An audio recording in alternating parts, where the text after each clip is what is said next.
ভোগালী বিহুৰ প্ৰাক্ষণত সুস্বাদু গুড় প্ৰস্তুত কৰাত ব্যস্ত কৃষক। স্বাৱলম্বী হৈছে দেৰগাঁৱৰ আহঁতগুৰি বিজয়পুৰ গাঁৱৰ একাংশ যুৱক। উল্লেখযোগ্য যে সমাগত ভোগালী বিহু ভোগৰ ভোগালীক আদৰিবলৈ ব্যস্ত প্ৰতিজন অসমীয়া। ঘৰৰ গৃহিণীসকল এতিয়া ব্যস্ত ঢেঁকীৰ শালত। পিঠা-পনা প্ৰস্তুত কৰাত দিনে নিশাই ব্যস্ত হৈ পৰিছে মহিলাসকল। কাৰণ ভোগালী বিহুলৈ মাজত মাত্ৰ 3টা দিন। কিন্তু ইয়াৰ মাজতে দেৰগাঁৱৰ আহঁতগুৰি বিজয়পুৰ গাঁৱৰ একাংশ যুৱক এতিয়া ব্যস্ত হৈ পৰিছে সুস্বাদু গুড় প্ৰস্তুত কৰাত। ইয়াত ৰোৱাৰ পাছত 1 বছৰ হয়। 1 বছৰ। অঁ 1 বছৰ হয়।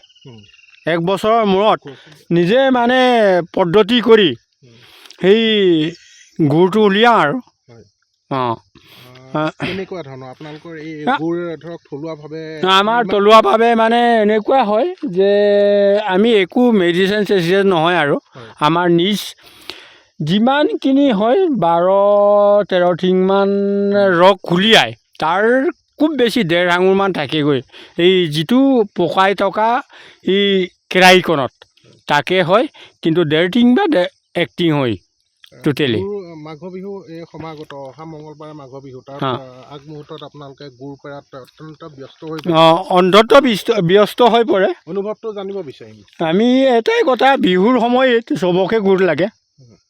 সেইটোৰ কাৰণে আমি চবৰ কাৰণে কিবা এটা কৰিবৰ কাৰণে আমাৰো কিবা এটা উন্নত হ'ব আৰু ৰাইজেও কিবা এটা ভাল খাই ভাল পাব বুলি কৰোঁ আৰু। এইবাৰ বিহুৰ প্ৰস্তুতিটো আপোনালোকে কেনেকুৱা ধৰণে আগবঢ়াইছে? বিহুৰ প্ৰস্তুতিটোনো কেনেকৈ আগবঢ়াব আৰু আমি গুড় পেৰি আৰু যেনে তেনে বজাৰত বিক্ৰী কৰি যিকেইটা পাওঁ সেইকেইটাকে আমি আৰু চলিবৰ কাৰণে প্ৰস্তুতি কৰিছোঁ আৰু। গুড়ৰ মানে দামটো কিমানকৈ লগাইছে আপোনালোকে এইবাৰ? 50 টকা 60 টকা। তাৰমানে আপোনালোকৰ এই জেগাৰ পৰা নিলে 50-60 টকা? 50-60 টকা। বজাৰৰ মূল্য কিমান হয় এইটো আমি এতিয়ালৈকে বুজা নাই। আপোনালোকে ইমান কষ্ট কৰি পেলাই গুড়টো প্ৰস্তুত কৰে, কিন্তু বজাৰত অধিক দামত বিক্ৰী কৰা হয়, আপোনালোকে কি ক'ব এই মুহূৰ্তত? এতিয়া বেপাৰীকেইটাক তাকে কওঁ আৰু আমি বেপাৰীকেইটাকনো কি কওঁ আৰু। এতিয়া বেপাৰী যিটো ৰেটত নিয়ে 50-60 টকাত নিয়ে, ইহঁতে 100-150 বিকে জানো। আমিও নিজে নাযাওঁ যেতিয়া, আমিনো তাক কি কৰিনো পাম আৰু, ঠিক তেনেকুৱা কথা হয় আৰু। এই যিটো আপোনালোকে ধৰক ইমান কষ্ট কৰি পেলাই গুড়টো প্ৰস্তুত কৰে, তাৰপিছত আপোনালোকে উচিত মূল্য পাইছোঁ বুলি ভাবেনে? নাই, উচিত মূল্য নাই পোৱা নাই মানে আমাৰ কষ্টটো বেছি, তাৰ সম্পূৰ্ণ মূল্যটো নাপাওঁ, তাৰ হাৰাটো পাওঁ আৰু। মধ্যভোগীয়ে আপোনালোকৰ উচিত মূল্যটো হৰলুকি কৰিছে বুলি ভাবে নেকি? ভাবিছে? ভাবিবলগীয়া কথা, কিন্তু এটাই কথা, হৰলুকি কৰিছেই, কৰা বুলি এই নহয় আৰু কৰিছে, কিন্তু আমি ইমান কষ্টৰ বুকৰ মাজেদি কৰিছোঁ যদি আমি সম্পূৰ্ণ উচিত কিবাটো নাপাওঁ, ঠিক তেনেকুৱা হয় আৰু। আপোনালোকৰ গুড়ৰ এই যিটো প্ৰস্তুত কৰা হয় আপোনালোকে ক'ত ক'ত বিক্ৰী কৰে? আমি দেৰগাঁও, গোলাঘাট, যোৰহাট আৰু মাজুলীও যায়, লখিমপুৰ, ঠিক তেনেকুৱা হয় আৰু। চব সময়ত নাযায়, কিন্তু এটাই কথা, যেতিয়া আমি গুড় পেৰোঁ আৰু তাৰ মাঘ ফাগুনমহীয়া আৰু চ'ত বহাগ মাহৰ পৰা যায় আৰু মাঘতো যায় কিছুমান। এইখন কি জেগা বুলি ক'লে? এইখন আহঁতগুৰি বিজয়পুৰ। উল্লেখযোগ্য যে গাঁওখনৰ যুৱকসকলে মিঠা আৰু সুস্বাদু গুড় প্ৰস্তুত কৰাত দিনে নিশাই ব্যস্ত হৈ পৰিছে। ইতিমধ্যে ভোগালী বিহুৰ বাবে ৰাইজলৈ তেওঁলোকে প্ৰস্তুত কৰি উলিয়াইছে কুইণ্টলে সুস্বাদু গুড়। ইতিমধ্যে তেওঁলোকে প্ৰতি কেজিত ন্যূনতম 50-ৰ পৰা 60 টকাকৈ বিক্ৰী কৰাৰ সিদ্ধান্ত গ্ৰহণ কৰিছে যদিও মধ্যভোগীৰ দপদপনিত থমকি ৰ'ব লগাত পৰিছে।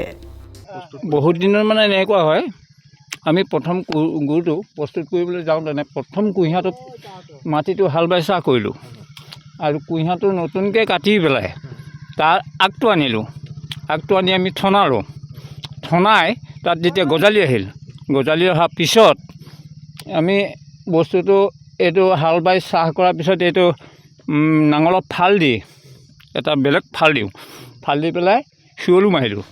শিৱলো মাৰি বৰষুণ যেতিয়া আহিলে এই ধনৰ আগটো গজালি আহি গ'ল। অহাৰ পিছত সেই আগটো আমি পেলাই বৰষুণত আমি আগটো ৰুই দিওঁ। ৰুই দিয়া কমচে কম 15-20 দিনৰ পিছত প্ৰায় এমাহৰ ওচৰা-ওচৰি তেনেকুৱাত আকৌ আমি কোৰ মাৰোঁ। কোৰটো মাৰি একোৰ দুকোৰকৈ মাৰোঁতে 3 কোৰ মাৰোঁ আমি।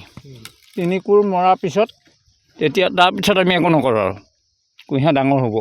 ডাঙৰ হোৱাৰ পিছত এতিয়া কাটোতেনে আমাৰ ধৰক এভান কুঁহিয়াৰ কাটোতেনে 2 দিন, প্ৰায় 2 দিনো লাগে, এদিনো লাগে। এনেকৈ কাটি আনি কাণে বুকি আনি পেলাই আমি শালত পেলাওঁ। শালত পেলাই মেচিনত এতিয়া বৰ্তমান আগৰ আমি মহ খালাই পাৰোঁ, মহ লগাই পাৰোঁ, কিন্তু এতিয়া আমি এইটো মেচিনত পেৰোঁ। মেচিন শালত পেৰিবলৈ ল'লোঁ। পেৰাৰ পিছত আকৌ ইয়াত ৰসটো দি এই ফেলাইত ৰসটো দি ফেলাইত জুই মাৰোঁতে কমচে কম 3 ঘণ্টা আমি কষ্ট কৰোঁ। খৰি চৰি গোটাই আনি 3 ঘণ্টামান কষ্ট কৰোঁ।